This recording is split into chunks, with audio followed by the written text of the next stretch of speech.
রাষ্ট্রপতি সরকারের মাননীয় মুখ্যমন্ত্রী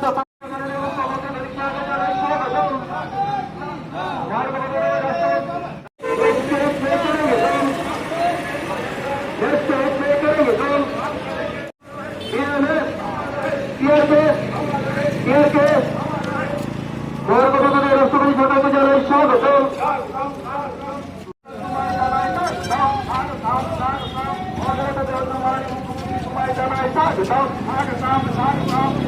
আপনাদের এই র্যালি, আপনারা সবাই অবগত আছেন যে গতকালকে আমাদের রাষ্ট্রবাদী সরকার ত্রিপুরা রাজ্যের সমস্ত কর্মচারী এবং অবসরপ্রাপ্ত কর্মচারীদের ৫% হারে মহার্ঘ ভাতা ঘোষণা করার যে ঐতিহাসিক সিদ্ধান্ত নিয়েছেন, সেই সিদ্ধান্তর সাপেক্ষে আমরা ত্রিপুরা সরকারের মাননীয় মুখ্যমন্ত্রী এবং রাজ্য মন্ত্রিসভার সকল সদস্যদের অভিনন্দন ও ধন্যবাদ জ্ঞাপন করার উদ্দেশ্যে আজকে আমাদের ত্রিপুরা রাজ্য কর্মচারী সংঘ বিশালগড় বিভাগের পক্ষ থেকে আমরা এই অভিনন্দনের র্যালি আয়োজন করেছি।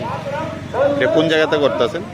এটা আমরা বিশালগড় মোটর স্ট্যান্ড থেকে শুরু করে অফিস টিলা কালীবাড়ি পর্যন্ত আমরা এই র্যালি বিএমএস অনুমোদিত TRKS এর পক্ষ থেকে।